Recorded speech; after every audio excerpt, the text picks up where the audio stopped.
और मेरे सदगुरुदेव भगवान यहाँ तक कहते हैं कि कोई व्यक्ति मील फैक्ट्री चला रहा है, क्योंकि व्यापार धंधे बिल्कुल बहुत अप डाउन करने लगे, बहुत परेशान है व्यापार धंधे में महाराज जी, चलते चलते बहुत अप डाउन करने लग गए हैं, तो गतिमान की फोटो, हनुमान जी के छोटे भाई गतिमान, गतिमान की फोटो मील फैक्ट्री में लगा देना, सच मानिएगा आपका व्यापार चलेगा नहीं, दौड़ने लग जाएगा। इतनी ताकत उस गतिमान की फोटो में।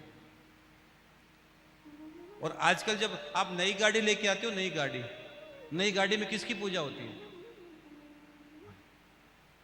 नई गाड़ी जो हम लेकर आते हैं, शास्त्रों में लिखी है, नई गाड़ी हम लेकर आते हैं तो गतिमान हनुमान जी के छोटे भाई की ही पूजा होती है। गतिमान का नाम लेकर ही उसकी पूजा होती है, ताकि गति से वो चीज चलती रहे, हमेशा गति बनी रहे, उसकी कुछ अवरोध ना आए। हमें बहुत सी चीजों का पता नहीं है कि हम क्या करना चाहते हैं, क्या पता नहीं है क्या करना चाहिए, क्या नहीं करना चाहिए। तो कोई भी काम अटक रहा हो तो गतिमान की फोटो लगा दो आप वहां, बस आप लगा दो और भगवान का स्मरण करना प्रारंभ कर दो, आपको थोड़े दिन में रिजल्ट दिखना प्रारंभ हो जाएगा। इतना काम कर देना। अब ये कहोगे महाराज जी गतिमान की फोटो ही आप दे दो, तो भैया वो आप ढूंढो। हाँ, आप कहोगे महाराज जी गतिमान की फोटो हमारे पास नहीं, आप ला के दे दो, हैं? ऐसा नहीं होता है। हम आपको बता रहे हैं, भाई मीरा तो गिरधर को ढूंढ लिया, ढूंढते जुग भैया धोड़ा हो गया केस, आजियो जी सांवरिया मारे देश है। भाई मीरा ढूंढ लेती है परमात्मा को, पा लेती है।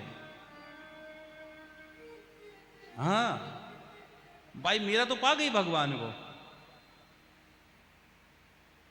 तो हनुमान जी महाराज की रोज पूजा किया करो। और एक बहुत अच्छा प्रयोग बता रहा हूं, लिखना चाहो तो लिख लो हनुमान जी के लिए।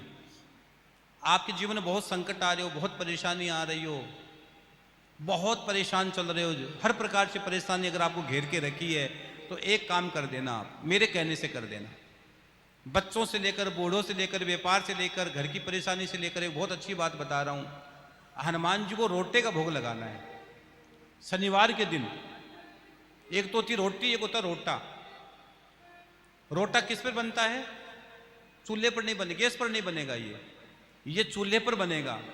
और जो राख होती है, राख है, गरम राख होती है, उसमें उसको उठाकर सिखाया जाता है। सोमानी जी,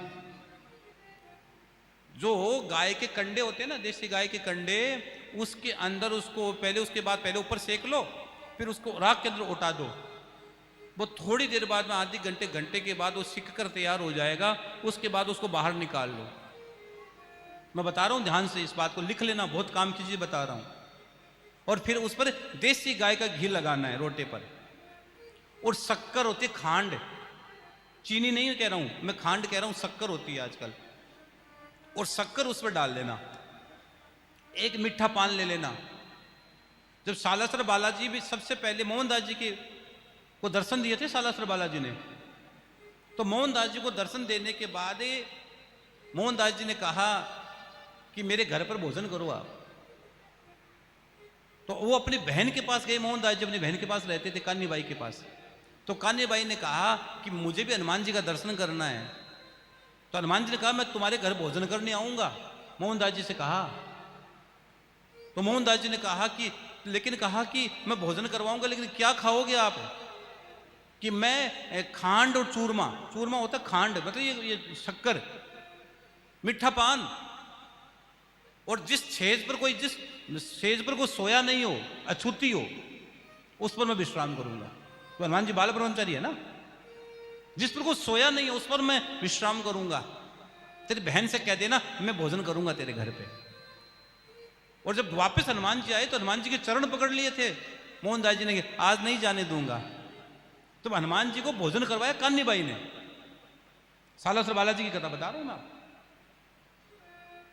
और वो रोटा बढ़िया भगवान का बनाया, अरे क्या बात है, बढ़िया पान का भोग लगाया, बढ़िया घी लगाया, बढ़िया खांड शक्कर बनाई। हनुमान जी ने प्रसाद पाया, प्रसाद पाकर हनुमान जी ने वहां विश्राम किया है। हनुमंत लाल जी ने वहां विश्राम किया है साहब। और एक लाल ध्वजा और एक सिंदूर, थोड़ा सा सिंदूर पुष्प के लगा लेना, और चमेली के तेल का दीपक, हनुमान जी को चले के चमेली का तेल का दीपक जलाया करो, और ध्वजा चढ़ा देना हनुमान जी को, एक रोटे का भोग लगा देना शनिवार के दिन, और चमेली का दीपक जला देना, एक मीठा पान चढ़ा देना, और पान के बरक नहीं होनी चाहिए, बगैर बरक का पान। हाँ, बगैर बरक का पान वहां बाबा को चढ़ा देना, और वहां बैठकर अपनी कामना बोल देना, एक हनुमान चालीसा का पाठ कर लेना और कामना बोलकर, और पंचमुखी हनुमान जी का मंदिर मिले तो और अच्छा है, नहीं कोई भी हनुमान जी के मंदिर, या दक्षिणमुखी मिल जाए, अगर दक्षिणमुखी हनुमान जी मिल जाए, कोई भी हनुमान जी की मूर्ति चलेगी, हनुमान जी तो हनुमान जी होते हैं, लेकिन अलग अलग अलग अलग, पंचमुखी का अलग महत्व है, एक मुखी का अलग महत्व है, 11 मुखी का अलग महत्व है, जैसे रुद्राक्ष होते हैं, रुद्राक्ष एक मुखी से लेकर 14 मुखी का वर्णन है, तो अलग अलग रुद्राक्ष का अलग अलग फल है। इसी तरह एक मुखी हनुमान जी के अलग फल है, पंचमुखी का अलग फल है, तो वो रोटे का भोग हनुमान जी को लगा देना। आप देख लेना, कल्पना नहीं कर सकते आप पर इतनी कृपा हनुमंत लाल जी की आएगी, साक्षात कृपा बरसेगी आप पर। ये प्रयोग आप करना, और अगर घर में सब कुछ है तो भी करना, अगर घर में भगवान ने सब कुछ दे रखा, भंडार भर रखे, तो भी हनुमान जी की कृपा पाने के लिए कहना, हनुमान जी मेरी भक्ति बढ़े, जैसे आप राम जी की भक्ति करते हो मेरी भी भक्ति बढ़े, ऐसा हनुमान जी से मांग लेना, आपकी भक्ति बढ़ जाएगी, आपकी भक्ति बढ़ जाएगी। चलो सब कुछ है तुम्हारे पास, भगवान का दिया सब कुछ है, लेकिन आप कोशिश करना कि आप भक्ति तो मांग सकते हो, हनुमान जी से बड़ा भक्त कौन है, तो भक्ति मांग लेना, ए हनुमान जी मुझे भक्ति प्रदान करो।